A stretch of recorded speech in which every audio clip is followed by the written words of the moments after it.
Pierre-Yves Bournazel, vous êtes candidat à la mairie de Paris. Donc pour être notre prochain maire, vous pouvez nous présenter un peu votre parcours? Oui, je suis un élu de Paris depuis bientôt 18 ans, dans l'opposition municipale. Et je suis d'abord un amoureux de Paris. Je suis venu de ma campagne, si j'ose dire. Je suis natif de Rios-Montagne, dans le Cantal. Et j'ai vécu mon enfance et mon adolescence à Tulle, en Corrèze. Et je suis venu, comme beaucoup de citoyens, conquérir ma liberté à Paris, qui était pour moi la promesse d'avenir. Et je suis tombé, il y a 25 ans, amoureux de Paris. J'ai aimé tout de suite cette ville, son énergie à l'époque. J'ai aimé ses cinémas, ses théâtres, ses brasseries, cette vie, ce cosmopolitisme. Et j'avais la passion déjà de la politique parce que j'avais la passion de l'histoire et de la géographie, une passion qui m'avait été transmise par mon grand-père, qui était blessé au front en 40, qui m'a transmis l'amour de la France, qui m'a transmis le goût du débat public, de la démocratie, du respect de l'autre, du respect d'autrui. Et j'ai eu cette passion et à Paris, j'ai voulu m'engager pour Paris. Et depuis 18 ans, j'ai su tisser une relation de confiance avec les Parisiens, très présent dans mon 18e arrondissement, très présent dans les différents quartiers de Paris. J'ai bossé au Conseil de Paris et j'ai pu constituer une équipe solide, acquérir une solide compétence sur les dossiers. Et tout ce parcours a créé les conditions pour que je sois prêt maintenant à être candidat et être le prochain maire de Paris, porteur d'un projet, d'une vision d'avenir de Paris et du Grand Paris. Un autre amoureux de la Corrèze, Jacques Chirac, était maire de Paris. Est-ce que ça vous inspire, son parcours? Oui, tous les Corréziens admirent et aiment Jacques Chirac. Il était profondément humaniste, il a beaucoup développé la Corrèze et maire de Paris, il a mené à bien des grands projets. Et donc il est tout à fait inspirant pour moi. Mais Bertrand Delanoë, qui est d'une autre sensibilité politique, m'inspire aussi beaucoup. Je l'ai connu, j'étais dans son opposition municipale, mais j'ai voté des projets de Bertrand Delanoë. Parce que c'était un maire créatif, un maire qui allait de l'avant sur les mobilités, un maire qui allait de l'avant sur la culture. Je pense que Chirac et Delanoë aimaient à la fois Paris et les Parisiens. Et je crois qu'un maire, c'est quelqu'un qui aime les gens, qui les respecte. Et c'est aussi ma marque de fabrique. Quand vous étiez député de Paris, vous avez eu un combat pour Paris et les Parisiens. Et pendant ces combats, vous avez aussi parfois reçu le soutien de Bertrand Delanoë.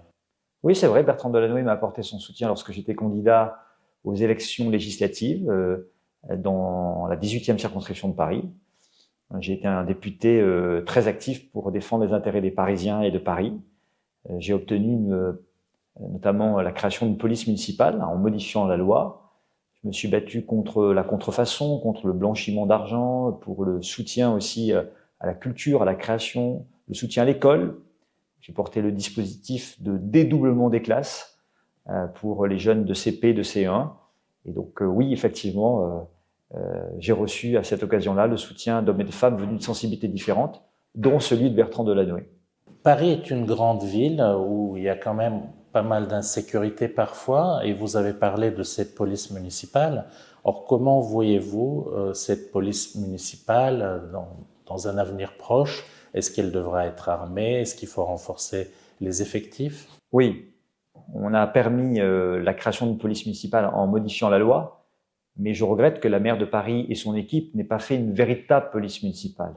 On va changer de braquet. Si je suis maire de Paris, il y aura une vraie police municipale, avec 6000 agents formés au métier de policier, qui seront 24 heures sur 24, 7 jours sur 7 sur le terrain. Il faut du bleu dans nos rues pour assurer la tranquillité et la sécurité. Je serai le maire d'ailleurs anti-incivilité, anti-délinquance et anti-mafia, avec une véritable stratégie, une police municipale qui travaillera en bonne intelligence avec la police nationale, mais aussi la police des transports, avec de la vidéoprotection qui va permettre de faciliter le travail des policiers municipaux comme nationaux, et nous ferons reculer la petite délinquance et les incivilités qui sont au cœur de la mission de la police municipale pour rétablir un certain ordre dans l'espace public, pour permettre à toutes les Parisiennes et à tous les Parisiens, quel que soit leur quartier, leur génération, leurs conditions sociales, leur origine, de bien vivre à Paris.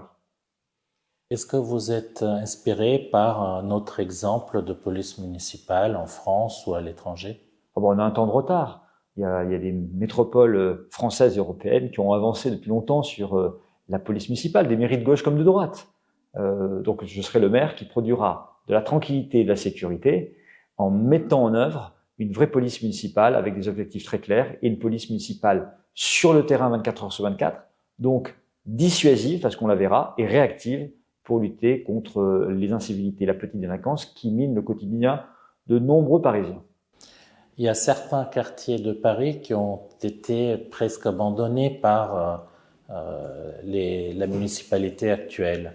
On les connaît très bien, Porte de Clignancourt, d'autres endroits où il y a beaucoup de drogue, beaucoup de problèmes.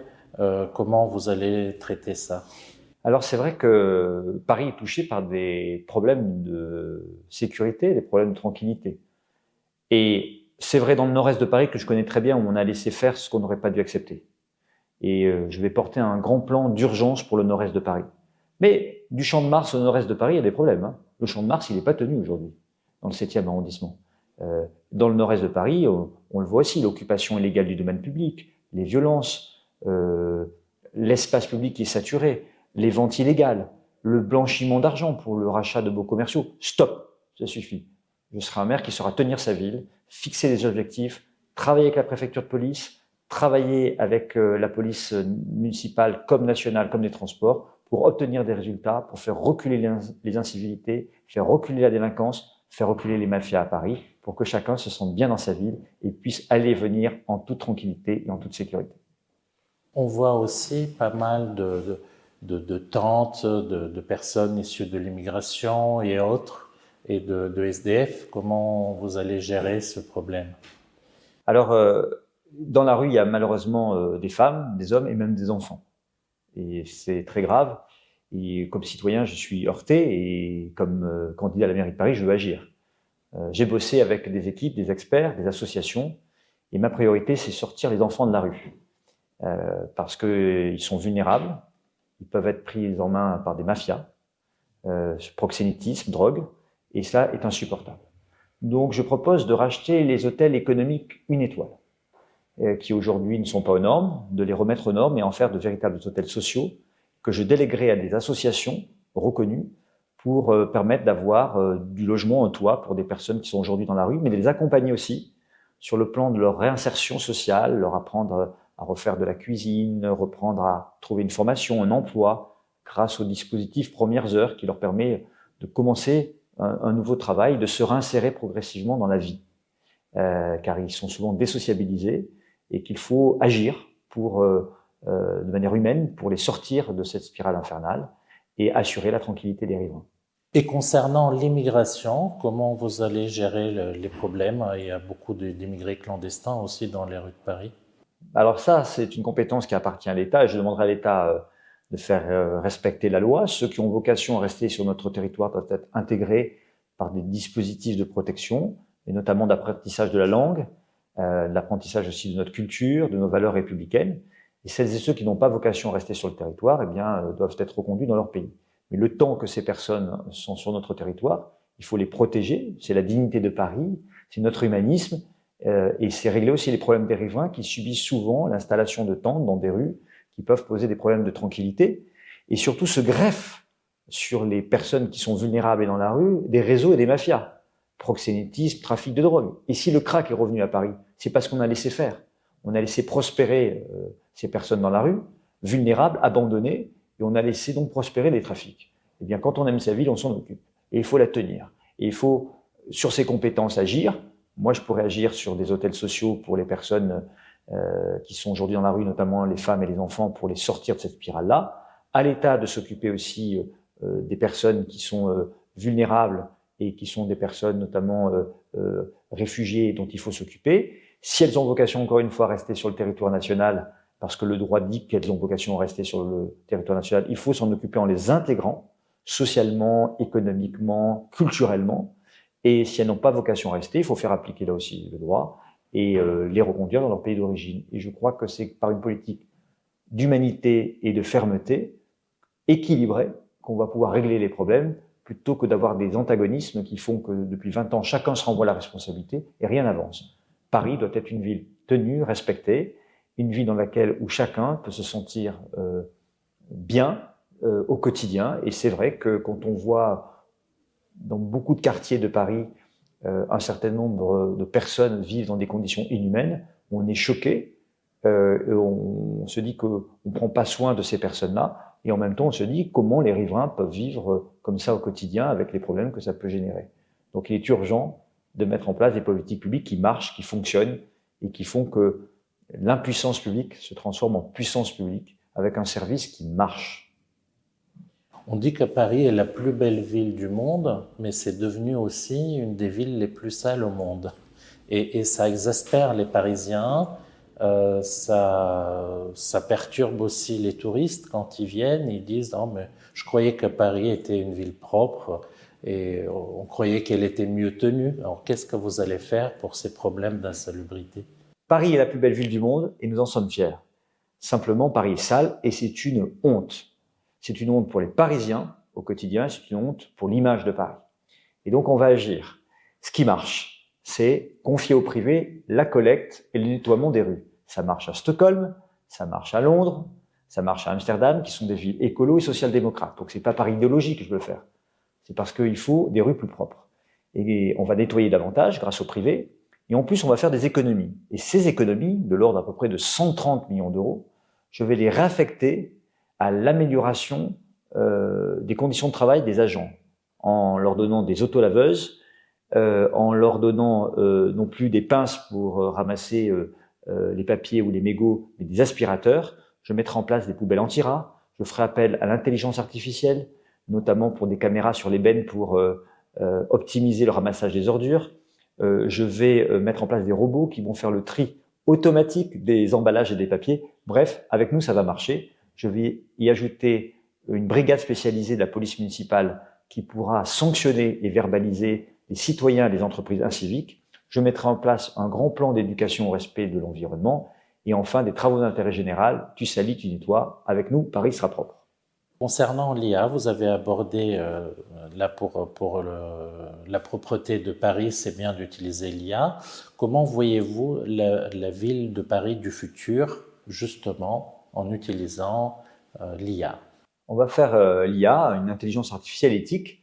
On va utiliser tous les savoir-faire de toutes celles et tous ceux qui innovent à Paris pour le mettre au service de tous les Parisiens. Je vais mettre autour de moi un conseil des entrepreneurs et des scientifiques.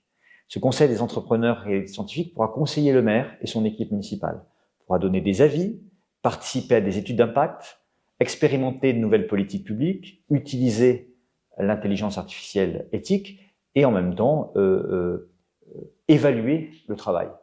On n'a pas raison seul contre tout le monde. Et un maire doit savoir travailler avec son équipe municipale, défendre l'intérêt des Parisiens, défendre l'intérêt général, l'intérêt de la ville, en écoutant et en apprenant à travailler avec les autres, et notamment avec les experts, avec celles et ceux qui font vivre Paris au quotidien, qui tiennent Paris debout.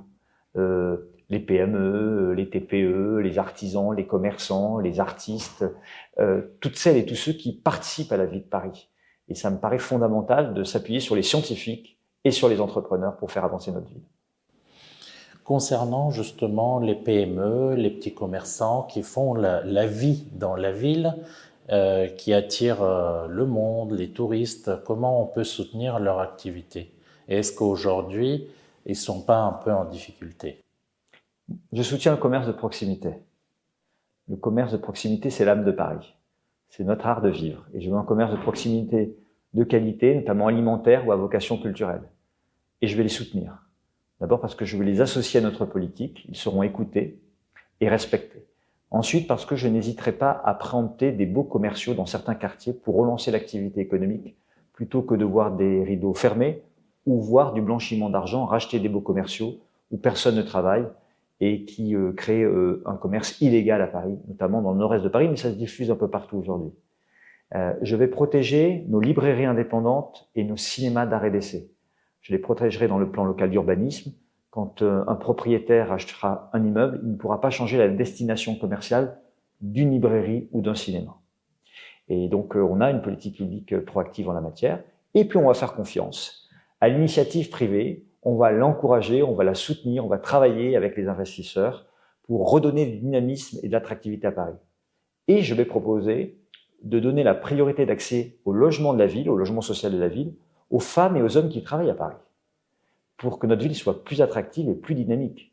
Je pense aux personnes qui travaillent dans nos commerces, justement, dans nos entreprises, mais aussi dans le service public, les policiers municipaux, les policiers nationaux, les enseignants, les aides-soignants, les infirmières, pour que celles et ceux qui nous permettent de tenir debout, celles et ceux qui font Paris, puissent mieux vivre à Paris. Souvent, ils font 1h30 de transport aller, 1h30 retour, et c'est plus possible en termes de conditions de travail, et à force, on va être de moins en moins attractif. Et donc, ces personnes qui travaillent à Paris, si on les loge à Paris, eh bien, on va créer aussi une dynamique pour notamment nos commerces et pour nos entreprises. Et c'est absolument essentiel pour la vitalité de Paris. Les agents municipaux sont très nombreux, ils sont plus de 50 000. C'est une machine assez lourde à gérer. Oui, mais je veux que Paris investisse. Je veux que Paris soit une capitale de l'innovation, une capitale qui améliore la vie quotidienne des Parisiens au quotidien. Donc tout ça, on a besoin de financer. Et donc moi, je propose des économies à côté. Je propose 4 milliards d'euros sur 6 ans d'économies. Je vais débureaucratiser l'administration parisienne. Aujourd'hui, il y a 22 directions, 42 directeurs. Une multiplication de sous-directions. Je ne remplacerai donc pas tous les fonctionnaires et hauts fonctionnaires qui partiront à la retraite. Je vais débureaucratiser, je vais lutter contre l'absentéisme qui coûte 250 millions d'euros par an aux contribuables grâce à un plan de bien-être au travail et un contrôle administratif des certificats médicaux. Je vais faire appliquer les 35 heures à Paris qui ne sont pas appliquées aujourd'hui. C'est une perte pour le service public puisqu'on travaille moins de 35 heures à l'hôtel de ville. Je vais aussi, je l'ai dit tout à l'heure, privatiser la collecte des ordures ménagères et le nettoiement des rues, ce qui rendra les rues plus propres, mais va nous permettre aussi de faire des économies. Je vais arrêter la préemption des logements, c'est-à-dire l'achat par la ville de Paris au prix du marché de logements privés pour les transformer simplement en logements sociaux. Ça va me permettre de faire aussi pas mal d'économies. Et je vais aussi vendre 20 000 logements qui sont aujourd'hui la propriété de la ville de Paris, mais qui sont à l'extérieur de Paris, à l'extérieur de notre territoire. Ça va nous rapporter 3 milliards d'euros, donc 4 milliards d'euros d'économies, 3 milliards d'euros de rentrée. On désendette Paris, on maîtrise la fiscalité et on retrouve des marges de manœuvre pour investir dans la propreté, dans la sécurité, dans la vitalité économique, pour le soutien aux familles, aux places en crèche, pour l'accès au sport, l'accès à la culture, pour faire reculer le bruit, la pollution, pour qu'on ait une vie plus agréable au quotidien. Et pour ça, on change de politique, on change de stratégie, on change de vision pour que les Parisiennes et les Parisiens soient fiers de nouveau d'habiter Paris, la plus belle ville du monde. Pour que l'administration parisienne soit aussi fière de servir Paris, sa ville, et parce qu'aujourd'hui on ressent qu'effectivement cette administration, avec son taux d'absentéisme qui est le plus élevé en France, parmi les administrations municipales, elle a un mal-être, il y a quelque chose qui ne va pas. C'est pour ça que vous avez évoqué ce bien-être et c'est une chose qui va être probablement entendue par les agents municipaux. Bien sûr, je respecte nos agents municipaux qui sont souvent démotivés, déconsidérés par une suradministration, par une bureaucratie avec trop de normes. On va simplifier tout ça, ça va nous faire des économies, on va davantage soutenir du coup les agents de terrain, les puéricultrices, les policiers municipaux, les différents agents qui sont au quotidien au service des Parisiennes et des Parisiens. On va aussi aider les Parisiens à avoir un meilleur service en ouvrant davantage en fin de journée et le week-end un certain nombre de services. Je pense à nos bibliothèques, mais ça peut être le cas aussi de nos conservatoires ou de nos mairies d'arrondissement. Simplifions la vie des Parisiens, simplifions nos vies. Paris est une ville énorme où la pollution est quand même quelque chose qui préoccupe les Parisiens. Il y a certaines améliorations, bien sûr, on l'a vu petit à petit. Comment voyez-vous le développement de ce côté Paris, ville écolo, et comment vous allez continuer à développer les espaces verts? Est-ce que vous allez aussi avoir des idées sur ce côté écolo de la ville? Oui, mais je serai un vrai écolo, comme j'ai toujours été, un écolo efficace, c'est-à-dire avoir des résultats, pas uniquement dans l'incantation et dans la punition. On va travailler à la bonne échelle, déjà à l'échelle du Grand Paris, pour intégrer les Franciliens à la stratégie, pour mettre en place en matière de mobilité, en matière d'écohabitat, en matière d'alimentation, en matière de stratégie sur la Seine, des politiques publiques qui fassent reculer la pollution, le réchauffement climatique et qui facilite la vie en même temps des Parisiens et des Franciliens. Je vous donne quelques exemples. Par exemple, au lieu de dire « on vous punit » en matière d'écologie, eh bien on va vous trouver des solutions. Par exemple, le Francilien qui habite au fin fond de les Yvelines ou de Seine-et-Marne, mais qui n'a pas de transport, va prendre sa voiture. Aujourd'hui, on le punit. Il va jusqu'à Paris et on dit c'est pas bien, vous polluez, vous faites du bruit. Ben, il va jusqu'au bout. Il n'y a pas d'autre solution. Nous, on va lui proposer, grâce à un plan ville et région, d'avoir un parking relais aux grandes sections de RER et aussi des nouvelles gares du Grand Paris Express qui vont lui permettre de laisser sa voiture, d'arriver plus vite à Paris en quelques minutes avec ces nouveaux modes de transport en commun et ainsi délester Paris de la voiture extérieure, faisant reculer le bruit et la pollution. Trouver des solutions. Donc, davantage de transport en commun, comme je veux le faire sur le bus, plus de régularité à Paris, plus d'accessibilité et de sécurité pour nos métros, les parkings relais dont je viens de parler pour faciliter la vie de Franciliens et leur faciliter la tâche pour arriver dans leur deuxième partie de trajet en métro.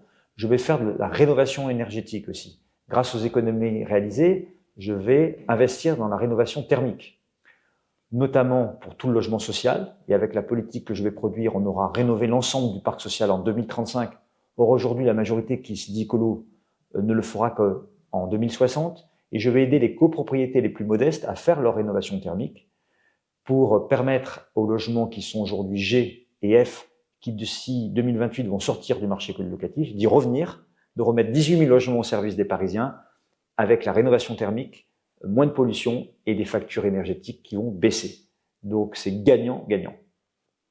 On a vécu l'année dernière les Jeux Olympiques, c'était un grand succès. Il y a beaucoup de choses qui restent à faire au niveau du sport, notamment le PSG est devenu un champion, donc c'est un club champion, un grand club. Aujourd'hui, il y a quand même un problème avec le stade. Quelle est votre position sur le stade et sur la volonté du PSG de rester à Paris ou de sortir parce qu'il a besoin d'un stade un peu plus grand? Le PSG, c'est le parc et le parc, c'est le PSG. Et maire de Paris, avec moi, le PSG restera au parc. Voilà, parce que le Paris Saint-Germain, c'est pas le Poissy Saint-Germain. Donc, la vocation du PSG, c'est de rester au parc. Donc, je suis un homme de dialogue. Je discuterai avec le club et on trouvera ensemble les solutions pour l'agrandissement du parc, sa rénovation, son embellissement, qui ait suffisamment de place pour un grand club européen international digne de ce nom. Et comme maire, je vais soutenir le Paris Saint-Germain. Il restera au parc et ensemble, nous trouverons les solutions. Vous avez reçu récemment des soutiens très forts. Vous avez le soutien d'Édouard Philippe, vous avez le soutien de Gabriel Attal. Il manque peut-être le soutien de M. Bayrou. J'ai reçu effectivement le soutien de Gabriel Attal et d'Édouard Philippe. Ces soutiens m'honorent. J'en suis très heureux. Ce sont deux anciens premiers ministres qui, avec leur parti Renaissance et Horizon, me soutiennent. Je suis un homme de rassemblement. Et dans mon équipe, il y a des gens qui viennent de la gauche modérée comme de la droite modérée, du centre, de la société civile, et peu m'importe. Ce qui m'intéresse, c'est qu'ils aiment Paris et qu'ils aient pour seule boussole le service des Parisiennes et des Parisiens. Je suis un homme libre et indépendant d'esprit. Rien ni personne ne pourra m'influencer. Je ferai toujours ce que je crois bon pour les Parisiens. Ne pèse sur ma conscience ni aucune puissance d'argent, ni aucune ingérence étrangère au privé. Et je pense que c'est important que le prochain maire de Paris soit non seulement efficace, mais dans la probité. Il faut rétablir la confiance avec les citoyens. C'est la raison pour laquelle j'ai porté des mesures dans cette campagne pour restaurer la confiance. Je vais changer les frais de représentation. Il y a eu trop d'abus à Paris. Avec moi fini, les frais de coiffure, les frais de vêtements, les voitures avec chauffeur, on va faire des économies. On va aussi garantir les déclarations d'intérêt et les déclarations de patrimoine qui devront être publiques pour tous les élus. Je lutterai contre toute influence étrangère ou toute pression extérieure sur les élus pour que les élus défendent vraiment l'intérêt de Paris, l'intérêt des Parisiens, l'intérêt général.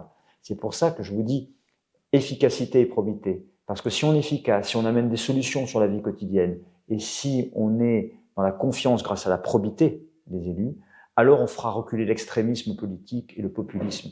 Car l'extrémisme et le populisme sont en train de gagner des parts partout en France. Et je veux que Paris reste une ville humaniste, insusceptible de basculer dans le populisme ou dans l'extrémisme. Mais pour ça, il faut donner des preuves de probité, des preuves d'efficacité. Et l'efficacité et la probité seront mes deux maîtres mots de toute la prochaine mandature pour qu'il y ait de la confiance. Qu'on soit d'accord sur une partie de mon programme ou pas, je veux qu'on se dise, cette équipe-là, ce maire-là, défend d'abord Paris, nous défend, et on peut respecter ce maire, cette équipe municipale, parce qu'ils agissent pour notre bien. Voilà. On n'est pas obligé de tout partager, pas être d'accord sur tout, mais c'est essentiel d'avoir ce socle commun en partage de valeurs. Je crois que les valeurs, c'est important, et il faut les défendre, les valeurs de Paris, les valeurs républicaines, les valeurs démocratiques. Au moment où tout peut basculer, il faut que le maire de Paris soit un homme ou une femme de confiance, et en l'occurrence, je veux être cet homme de confiance. Le budget a été récemment voté par le Conseil de Paris, et pourtant cette ville qui est très riche se retrouve très endettée après 2 mandats de Madame la maire Hidalgo. Alors comment on va faire après? Ah ben c'est sûr qu'il y a 10 milliards d'euros d'endettement. Ça fait longtemps que je sonne l'alarme et qu'on ne m'écoute pas. J'ai un plan de 4 milliards d'euros d'économie, débureaucratisation, non-remplacement d'un certain nombre de fonctionnaires qui partiront à la retraite, application des 35 heures, puisqu'on ne les applique pas aujourd'hui et qu'on travaille moins de 35 heures à la ville de Paris. On va lutter contre l'absentéisme, on va confier au privé un certain nombre de missions, notamment sur la propreté, on va arrêter la préemption dans le logement qui coûte très cher, on achète au prix du marché avec l'argent du contribuable des logements à Paris. On va mettre fin à tout ça pour faire des économies et grâce à ça, on va pouvoir réinvestir sur les priorités des Parisiens, la propreté, la sécurité, des aménagements de voirie, des travaux dignes de ce nom, nos conservatoires, nos bibliothèques, nos écoles, nos places en crèche, bref, s'occuper de l'essentiel, s'occuper de la qualité de vie des Parisiennes et des Parisiens. Et je vais vendre 20 000 logements qui sont aujourd'hui à l'extérieur de Paris, qui appartiennent à la ville de Paris, pour récupérer 3 milliards d'euros qui vont être utiles au désendettement de Paris, à la maîtrise fiscale, mais aussi à l'investissement pour la qualité de vie des Parisiens. Ma question va dans le sens aussi des impôts des Parisiens. Avec moi, aucune hausse d'impôts. Et même, on va baisser la taxe foncière grâce aux économies réalisées et aux 3 milliards d'euros que j'aurai récupérés sur la vente de 20 000 logements qui appartiennent à la ville de Paris, qui ne sont pas sur notre territoire. Quand on gère bien ses finances, quand on fait des économies sur son train de vie, quand on fait des économies sur la bureaucratie, eh bien, on est capable de baisser la pression fiscale et d'avoir plus de moyens pour investir pour la qualité de vie au quotidien. C'est gagnant-gagnant. En tant que conseiller de Paris, vous savez très bien qu'il y a beaucoup de Parisiens qui quittent la ville, qui vont s'installer en banlieue. Comment vous allez lutter contre ce dépeuplement de la ville? Nous avons perdu 150 000 habitants en 12 ans. C'est une véritable saignée. Je vais redonner la priorité à la confiance envers les propriétaires.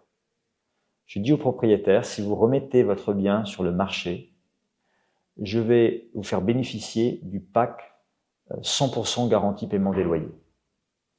Ça veut dire qu'avec l'argent économisé, dont je parlais tout à l'heure, vous pourrez bénéficier d'un soutien si votre locataire ne paie pas de loyer. Parce qu'il manque de logements aujourd'hui à Paris. Et je veux qu'il y ait plus d'offres privées. Et donc pour ça, je veux faire confiance aux propriétaires. Il ne sera plus l'ennemi comme le considère aujourd'hui la majorité municipale, mais il sera un partenaire. Et nous allons l'aider à remettre son logement sur le marché principal.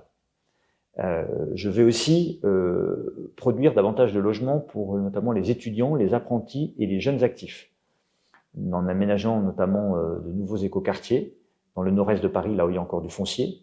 Et je vais réaliser 6 000 logements étudiants encore supplémentaires grâce aux propriétaires, puisque s'ils font un bail étudiant, ils pourront bénéficier du PAC 100% garantie paiement des loyers, et en plus, ils auront 2 ou 3 mois pour récupérer leur logement, pour faire soit la location saisonnière ou en bénéficier pour eux ou pour leur famille. Par ailleurs, je souhaite changer les attributions de logement de la ville de Paris. Je souhaite donner la priorité d'accès au logement de la ville de Paris aux femmes et aux hommes qui travaillent à Paris, dans nos entreprises, dans nos commerces, dans nos services publics, infirmières, aides-soignants, policiers municipaux, enseignants, pour remettre des femmes et des hommes qui travaillent à Paris. Je souhaite aussi renforcer les logements pour les familles, et notamment pour les classes moyennes, grâce à du logement intermédiaire que je referai à Paris, qui a un loyer un peu supérieur au logement social, mais en dessous du prix du marché, pour remettre des familles des classes moyennes à Paris, pour remettre donc des habitants qui feront vivre nos crèches, nos écoles, nos commerces de proximité, qui vont redynamiser notre ville. Vous avez déclaré récemment que vous souhaitez une ville propre, mais aussi des élus propres. Oui. Oui, je suis pour une ville propre et des élus propres, c'est-à-dire efficacité et probité. Je crois qu'il est absolument essentiel aujourd'hui d'avoir de la confiance. Et la confiance, c'est quand on fait quelque chose, il faut que ça marche. Je vous prends l'exemple des travaux. Aujourd'hui, il y a plein de travaux à Paris, c'est ni fait ni à faire, c'est une catastrophe. Maire de Paris, je reprends la coordination des travaux. J'impose des calendriers stricts et je ferai des pénalités financières pour les entreprises qui ne respecteront pas ces calendriers. Avec moi, fini le barriérage moche. Il y aura, dans le cahier des charges, l'obligation d'avoir un joli barriérage, respectueux de notre patrimoine et de la beauté de Paris. Et puis, je mettrai fin aux plots en béton et j'imposerai des traversées sécurisées à chaque fois qu'il y aura des travaux pour les piétons. Une ville, ça se tient, il faut s'en occuper, il faut avoir des projets pour elle, et il faut les suivre, et il faut être un maire opérationnel. Et puis, nous serons capables de faire de la probité. Des élus propres, ça veut dire des élus qui donnent leur déclaration de patrimoine et d'intérêt. Elles doivent être publiques. On doit avoir des élus insusceptibles d'être corrompus, d'être sous influence ou pression étrangère ou de puissance financière d'ordre privé. Ça me semble absolument indispensable pour tisser la confiance et avoir des élus qui défendent l'intérêt de Paris, l'intérêt des Parisiens et l'intérêt général. Car toute forme de corruption, toute forme d'influence extérieure abîme le pacte démocratique et fait le jeu de l'extrémisme et du populisme.